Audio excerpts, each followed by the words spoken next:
for church. It started off with some song. Frank will be leading us. We just have some literature we'd like you to look at. She said in the red dress. As long as you're not asking about our car's extended warranty, I think we're good. How has your weekend been here in Cleveland? Do you guys do anything while you travel around town? Do you ever try to make like one new stop everywhere you go, or I went to venture Ken's out? Lodge for dinner last night. Ken's Lodge, have you been there? It's like an old log cabin. It's so cute. Anyway, sorry, we never do Apparently no takers. Forget it. Is it like a steak place or like? Oh, that's so But yummy. it looks Oh my like, gosh. and it's got like it looks like a 1950s lodge. It was really So cute. but it was like $30 to get there, which was about 30 minutes away. And then when I went to try to get the lift back home, it was like $140. So I kept going back before Uber Lyft. It was like gambling, and then $40 came up, and I was like, I'll take it. It's like a serial killer time at 9:30. You were like No one goes there. on an adventure. 30 minutes out. I just stayed downtown. I went to like the old bank that's been converted to a steakhouse, like the Marble Steakhouse. Oh yeah, It's fancy. really fancy pants, but it's so Mhm. pretty. I feel like all of the cities just have gray washed everything. It's like all modern and glass, and I'm like, I miss like the really pretty interiors and like the cool old lamps and stuff. Yes. So I went and had dinner there Friday night. Yeah.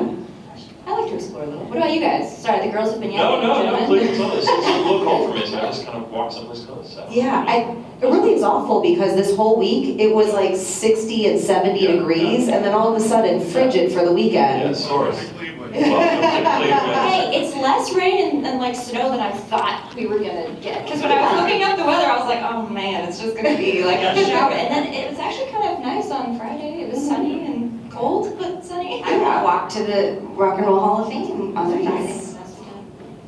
Kyle, have you done anything in town? I go to a steakhouse everywhere I'm at, and the one I went to here is simply called Steak. Yes. I heard It's so good. Was it really good? It was like it's buttery, just melted, and it was amazing. I've heard great things about that No, I'm place. hungry. It was great. Last night I just Postmated. I was so tired. I was like, had some Chinese delivered to the hotel. But the other night I had to go out, and luckily it was not $140. So good. Now we're here because you guys voice the most amazing cartoons, and really, the fans ask you more specific questions, but I just want to get to know you a little bit more on a more human and personal level. Saturday mornings back in the day were the time to watch cartoons and eat your bowl of cereal. What were you guys growing up with? What were your favorite cartoons to watch? Wow, Scooby-Doo for me. Scooby-Doo with a big bowl of Captain Crunch. Ooh, yeah. Or Quisp or Quake. I don't know if you remember Quisp or Quake. Oh. You guys are too young. Do you remember Count Chocula? I was down with Count Chocula. Oh, so good. Cookie Crisp was a good one. Honeycomb. I could go down. I can't believe I'm alive today. All those chemicals that I've eaten. Terrifying. Diabetes. Diabetes Crunch. I'd rather be happy than eat healthy, I don't know, for me, personally. That's Looney Tunes for me. Oh, that's fun. Did you eat sugary cereal as well? Oh, totally. But my dad was all about giving me a good pop culture education. It's like, what's that document? Yes. Planted the seed that made me want to do what I'm doing today. So, yeah, that worked out great.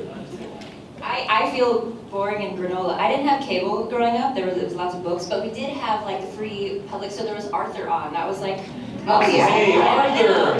And then we did have a lot of VHSs of like Winnie the Pooh. So it was Winnie the Pooh on VHS or Arthur on PBS, and that was kind of it. And then if I was at a friend's house, they would never understand why I was just glued to their TV. What is this thing? They'd be like, "Hey, do you want to like go play outside? You want to like play this game?" And I'd be like, "Yeah, like a second." And I'd just like watch like 3 hours of Disney Channel. I did consume like, you know, Danny Phantom, Kim Possible, you know, growing up, but at friends' houses. And I had a strict mom, and I wasn't allowed to have cereal that had more than 10 grams of sugar in it. So I had Rice Krispies or Kix, and that was it. Were you allowed to add sugar to it?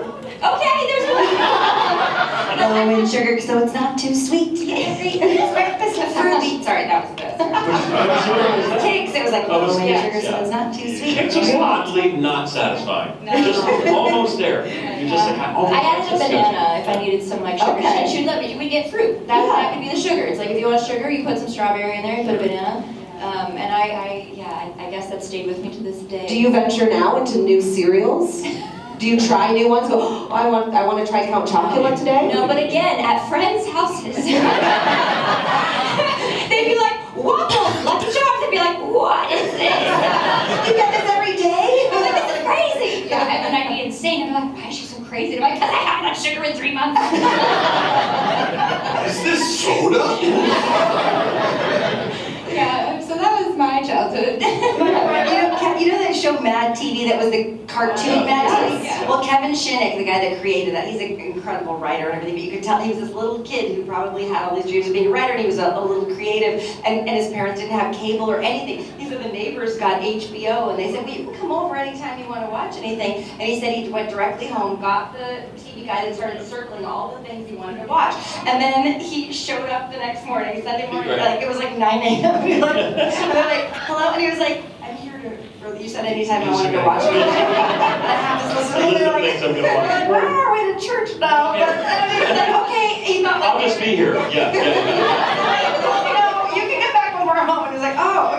He said, I was legitimately mad walking by my house going, these people are liars. They say it's over and they don't mean it. You know? You do have to be careful what you say to kids, though. Like, I always take kids exactly, they will be so honest. What they say is what they mean, and what you say is what you should mean, because they will remember every word. That's the truth. They're like, you said, and you're like, you're right. As I say, not as I do. Wait a minute. At our house, we didn't even have good cereal. Like, we're Mexicans, and my grandma would have white rice with milk and cinnamon and sugar on it. We ate that all the time. I talked to my friends and I'm like, what? That was our cereal. It was delicious. It probably had no nutrition. The Mexican version of like grits, I guess. Yeah. Or like cream of wheat. Any cream of wheat in one? Oh, Yeah. okay. Two Oh, people. right Okay, here. Oh, great. Chris. Not really overall, you know?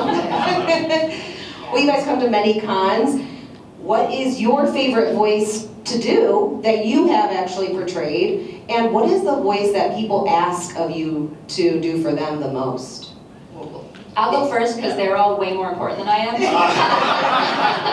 You're just as important. I was like, epic voices. Why am I here? I mean, Toph is obviously the most popular one for me that I get asked a lot of. I do love my voice for like Crump's New Groove and Emperor's New School because I got that role because I copied the one line from Emperor's New Groove where she's like, oh yeah, well that's not as impressive as my loose tooth, see? And I just did that in my living room over and over and over again, and then that's how I became like the replacement for the sequel and then the series. And so I love doing that voice, but Toph is definitely one I get asked the most, clearly, as you can see from the screen. And now you can hear way more fun stories. I can get check me on. Opening act, Michaela. She sets the tone. I probably mostly Sephiroth from Final Fantasy is what people like to. I will never be a memory. Get on your knees and beg for forgiveness. That's basically it. And then that's it. And then Superman. Wait, But then. what Final Fantasy? Well, for the last 17 years, all of It's all of them? everything I've told 2 years ago. Okay, because I did a little character in World of Final Fantasy, Okay. but I like don't know. Could have been in the one I did. I don't know. I'm in the dark booth and That's cool. watching Japanese mouth flap.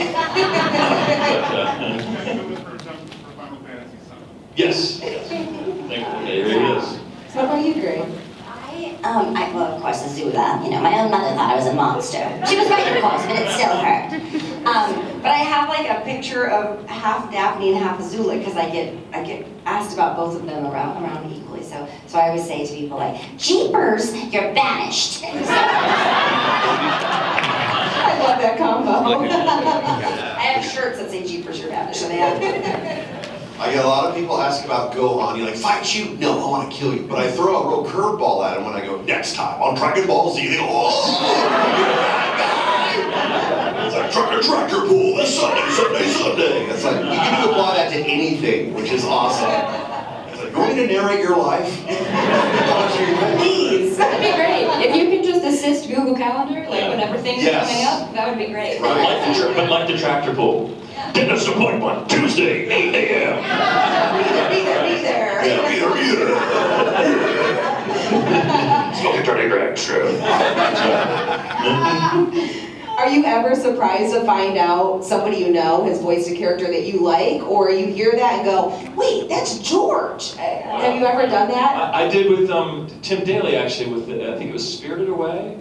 It was Spirited Away, he plays the young dad. I was like, I know that voice. I know him, and I've known Tim for a long time, so. Yeah. But, I actually told him that last week because we did that convention because I just watched Spirited Away with my kids and I was like, it's not creepy at all. Not terrifying, nightmares. My son goes, I want some food like what those parents were eating. I was like, you're not getting. It does always look so good, right? You're not getting the message that you should be getting. Yeah, right before they turned into the pigs, right? Oh, this is so hungry. Right, gluttony here. But no, but I thought that guy's so good. He can play that. I'm gonna look that up. And I never am like so blown away by a performance that I actually look up who plays it. Hardly ever. And I go, I've seen that guy. So when I told myself I would never do that, and that you're really good. Not that he needs to know that he's gonna hit television. Now he's gonna stay in show business. Exactly. Yeah. What about you, Michaela? Have you ever heard a voice or actually got to meet somebody at a con and you go, oh, I love this character and I'm so excited to meet you? Back to the Winnie the Pooh on VHS. Meeting, there's a lot of similarities in my answers probably, but meeting Jim Cummings, I was sitting like one table away from him, and that was just cool, and I had my little freak out moment where I was like, do I want a picture? Do I want to sign something? Should I just say hi? I don't know. Or should I do? Should I listen to you a lot? I don't know. I don't know what to say. But I ended up like going to Target and finding a Winnie the Pooh shirt, and I was like, this is cute. Maybe I should have him, I'm just going to have him put oh bother inside it. That seems simple and cute. And then I was actually on his podcast a couple months ago. He started like a little podcast where he has on fellow voice actors, and I wore it, and I was like, I wore this when I met you 2 years ago, and you signed it, and it's perfect. And he was just That like, wasn't creepy at all. yeah, no, not at all. I tried to be chill about it, but there's only so chill that you can be in that scenario, so I was like, whatever, I'll embrace the cringe. That's what we're supposed to do, right? Yeah, yes. If we're all doing that, probably this is good company for them, so. Yeah, that's why I love, honestly, coming to these kind of conventions. I feel very accepted here. This is my community of people that we all like the same stuff and we can all geek out and talk about it and go, you play Stardew Valley? So do I. What does your farm look like? I mean, so it's so awesome to get such an eclectic group of people together. I never ever see anybody fighting at cons, or it's just such a loving place here. Yeah. Yeah, I think when people like ask what it's like, because I feel like if you've been to these or if you come a lot like we do, you're very used to it. But like the outside world doesn't know that like you can just literally be anything you want. You're like, you know what? I'm gonna have purple hair and a foxtail today, and that's fine. No one's gonna be like, where are you going? It's just the day. Like it's just who I am. Like it's not. There's not an occasion. It's not like a reason. It's just like what I want to be and what I want to do. And so it's just so freeing, so nice. Sometimes you see like a dad that comes up with his son and he's like, well, I've never been to a con before. And, I'm here for my son and he's totally dressed up like, Battlestar Galactica or something. He's like, I'm having a great time. It's my first time. I probably won't go to anymore. Are you liking this one? God, I love this. He's inside like giant. It's like all the time. The dad's here for the first time. He's going to come to every con for the next 10 years. My mom definitely would have come to these. She's like, if these existed when I was a teenager, I absolutely would have gone to conventions. They didn't have this when I was a kid. This is great.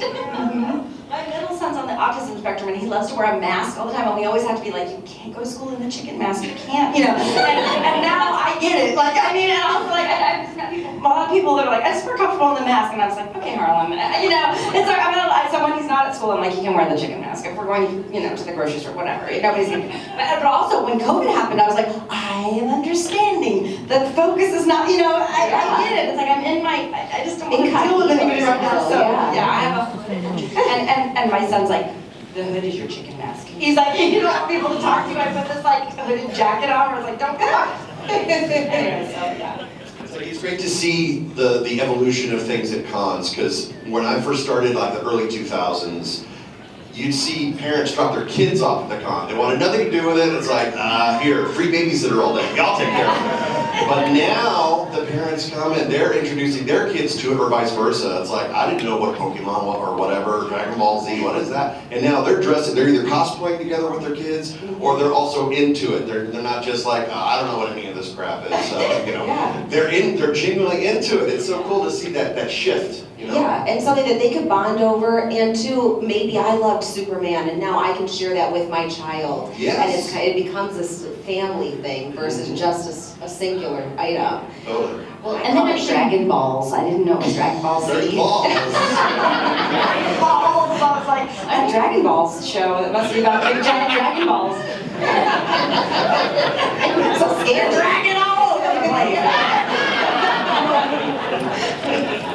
Meeting the voices too, like meeting actors, I feel like is also cool. I don't know. Sorry, I'm just like I could laugh track for 5 more seconds. We need to get that out a little bit more.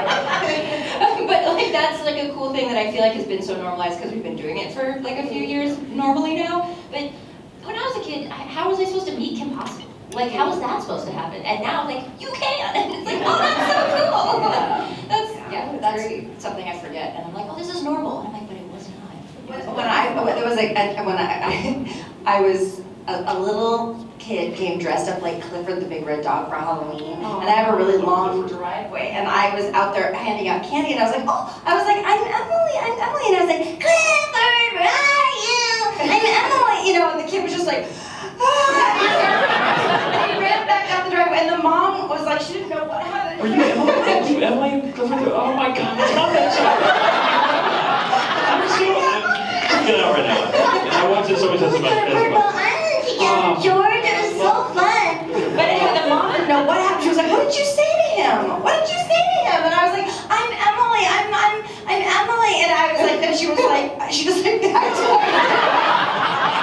was like, that woman is insane. Yeah, so, yeah, but now it's more, people are getting it more now.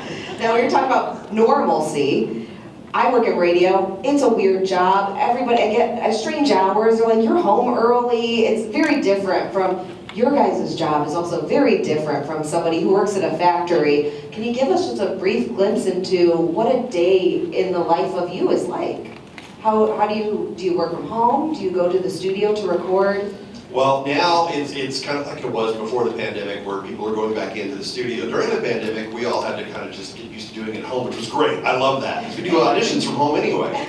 So I love being able to, like, doesn't matter what you look like, you can just do it in your underwear, no one cares. They all have to hear you and everything. So that was nice. I got tired of being in my underwear. I was having no life at all. I was just like at my house all the time. Like I would eat they would schedule things closer together, so I would like run into the kitchen, just eat something, hunch over the sink real quick, and then run back out to the garage. And then I was like, I used to get dressed in the morning and go have a life. And so one person wanted me to go all the way to Santa Monica, and I was like, oh, Santa Monica. And then I was like, all right. And then I was like, and I got dressed up, I dropped my kids at school, I was listening to my book on tape, I had my little like coffee, and it was so beautiful, we're by the beach, and I was like, hey, I'm early for the session, I'm gonna go have lunch, and I was like, I'm on the beach, I can go, so I went to a little cafe on the beach, and I was like, what am I doing at home in my robe? I'm gonna go out, so I told my agent, you know what, I'm going in, and now I'm so much happier, I felt like I was getting into a little bit of a funk, because I am an extrovert, and I need people, you know, I think about it, yeah. You are an extrovert? Unless I have my hood on. What? I'm back out in the world now, but it is a little bit of a go. You go to Nickelodeon and it's like, people used to work here. You know? Buildings are not full. It's very weird. Yeah. But I take all the snacks, because they used to have snacks, and you had to get there early to get them. You know, so now I'm like, there's nobody here, and they're still putting the same amount of snacks out, so Dorito, you get to pick what you want first. I originally moved to Los Angeles when I got out of college, and the whole point of moving to Los Angeles from New York was to be in the room with people, was to take a meeting in person, and if you actually get those meetings in person with the producer or the director, whatever, this is for TV and film mostly, not voiceover yet, but you had a better shot because you kind of winnowed out the competition. But now that doesn't exist anymore. We don't go, I haven't been in a room in 5 years for an audition at least. And so consequently, during that time I started doing more voiceover and audiobooks. Do a ton of audiobooks, but I don't see anybody, and I, like you, I can't wait to actually have a meeting in person. I'm waiting for them, but it's mostly just like send this audition in on your phone that you set up and you do the lights, and I call into a service, and I have them call me at 11:30. They call in and they read the other part on my laptop over here, and I've got the prompter here and the phone here, and I'm doing it all, and then it's over, and I'm like, did I just do that? And then it goes away off into the ether, and you never usually hear back, but sometimes you get them. But audiobooks are so hard. We were on the way over. yeah, I've done over 600 audiobooks, and it was, thank you, go to audible.com. And we're seeing how hard it is on your voice. It's incredibly, she's a bona fide amazing singer, and I grew up doing musicals, but when you do that many audiobooks, it trashes your voice. Like right now, I can feel like, oh, I gotta take a break. But that's a difficult, it's not the asshole of show business, but you can see it from here. You're just right out on one of the cheeks, just looking at the asshole. I love doing it. Don't quote me on that. I do love doing it. I do not love doing it. Just difficult as well. I did one audiobook and I hated every minute of it, but it was for the life story of Wanda Jackson. You can see at the Hall of Fame, if you go down there, she dated Elvis. She was amazing. Yeah.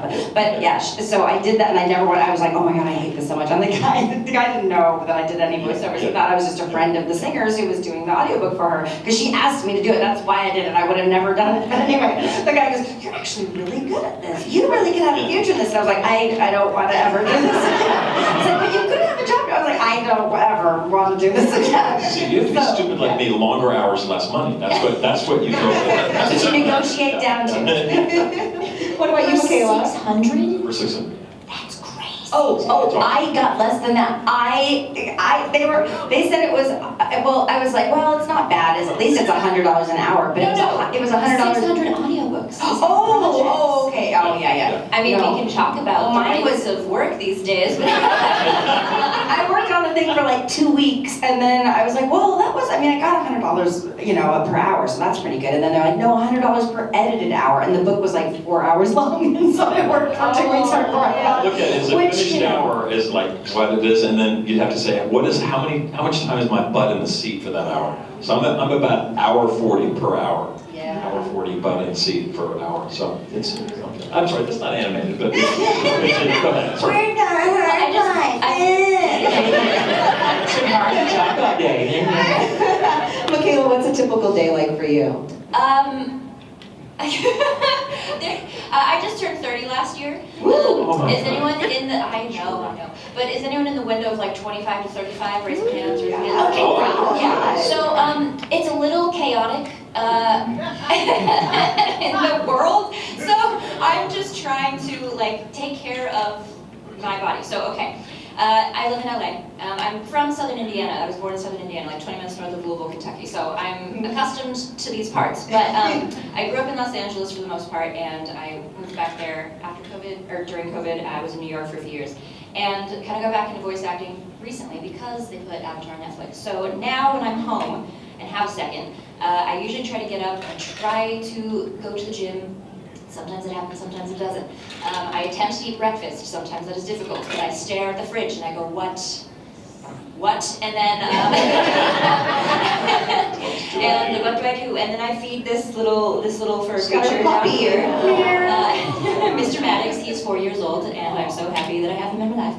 And then I should take a shower, and sometimes that's involved because skincare, and I have to somehow make my hair look decent. And then if there are any auditions, I try to tuck myself into a closet and be like, all right, let's just put all our energy into this. That will go into a black void, and I will probably never hear back from. Awesome, let's do it. And I think I auditioned for like 450 things last year. I think I got one. Wow. So it's great. And then sometimes I have a scene study class for on camera, because I'm trying to do some on camera stuff. And I attempt to catch up with friends. I attempt to check in on my mother. Sometimes I'll FaceTime my grandparents. I will try to sit down and read or write and sing. I need to practice singing. And yeah, that's kind of the day. You're right. Some sort of Chaotic. Chaotic. Yeah. And then I'm also trying to post on social media, make a funny TikTok, and be like, oh, I should try to think She ahead. surprised us with her vlog back there. We were all like death in the morning, and she's like, hey everybody, and she's like, She was doing still pictures, so I just froze. I was like, it's a moving picture. A motion picture is what that's called. Hello.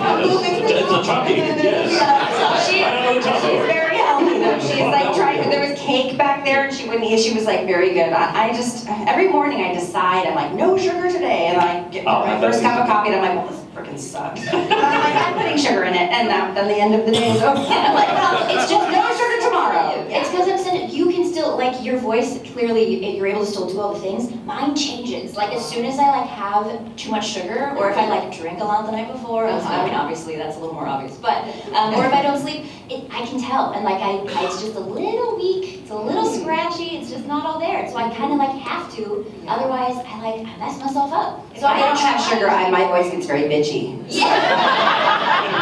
You can tell. It's like, you've not had sugar today, you seem like you need some.